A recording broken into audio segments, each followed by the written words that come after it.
샬롬 1월 17일 월요일 오늘의 묵상입니다. 오늘 말씀은 누가복음 5장 1절부터 11절까지 말씀입니다. 예수님께서 한 배에 올라 가르치시는데 그 배는 시몬 베드로의 배였습니다.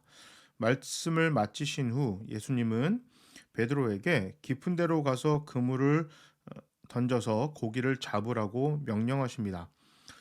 베드로는 자신들이 밤새도록 수고했어도 잡은 것이 없었지만 예수님 말씀에 의지하여 그물을 내렸습니다.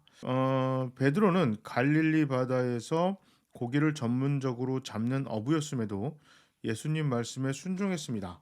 말씀대로 그물을 던졌는데 그물이 찢어질 정도로 많은 고기가 잡혔습니다.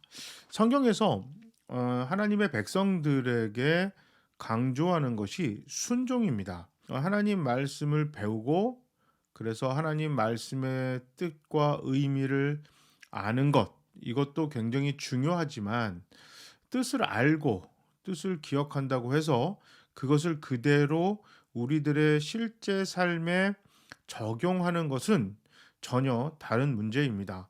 몰라서 적용을 못하는 것도 큰 문제이지만 그것보다 더 심각한 것은 알고도 행하지 않는 것입니다. 특히 구약 성경에서는 순종에 대해서 계속해서 강조하고 있고 신약 성경에 와서도 하나님 말씀에 순종하는 것이 하나님이 베푸시는 은혜와 축복과 기적을 체험하는 가장 중요한 계기가 됩니다. 베드로는 물고기를 잡는 어부가 그의 업이었습니다. 누구보다도 물고기 잡는 것에 익숙하고 그것의 전문가였던 베드로는 어부도 아니었던 예수님의 명령에 따라서 그 명령을 순종해서 그물을 던졌다. 이것은 굉장히 시사하는 바가 큽니다. 우리가 이 땅에서 하나님 말씀을 그대로 실천해서 실제 삶으로 옮기는 것이 하나님의 은혜와 축복과 기적을 체험하는 문을 여는 것임을 잊지 말아야겠습니다. 시몬 베드로는 고기가 많이 잡힌 것을 보고 예수님의 무릎 아래 엎드립니다. 그러면서 자신이 죄인인 것을 고백합니다. 죄인들이 왕 앞에서 취하는 태도가 무릎 앞에 엎드리다라는 당시의 표현이었습니다. 사극 같은 데 보면 죽여 주시옵소서 이렇게 하면서 신하들이 그 왕 앞에 팍 엎드리잖아요. 그걸 상상하시면 돼요. 이제 그런 자세를 베드로가 취했습니다. 그러면서 예수님에게 자신에게서 떠나시라고, 왜냐하면 자기는 죄인이고 예수님은 하나님이 보내신 구원자이신데 자신이 메시아와 함께할 수 없는 죄인이다. 이것을 베드로는 고백하고 있습니다. 예수님은 10절에 보면 무서워하지 말라고 하시고 베드로를 제자로 부르셨습니다.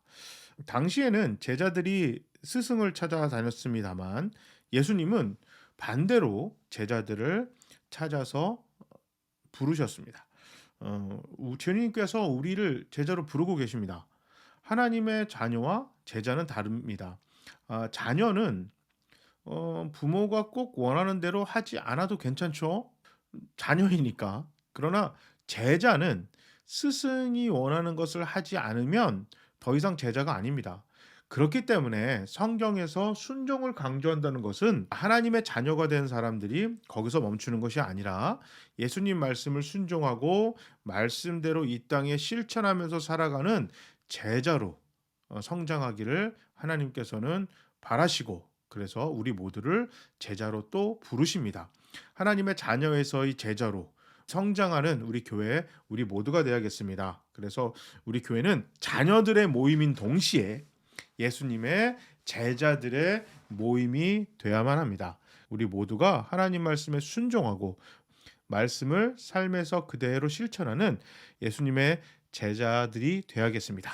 제가 한번 기도하겠습니다. 하나님 아버지, 자녀로 불러주셔서 감사합니다. 예수님의 피 묻은 은총으로 우리 모두가 하나님의 자녀가 되었습니다.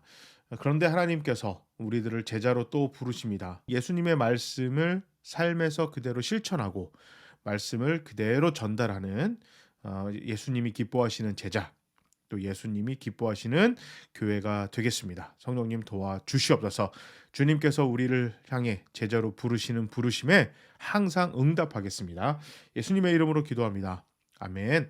이번 한 주도 제자답게 말씀을 실천하며 순종하는 우리 모두가 됩시다. 모두 샬롬.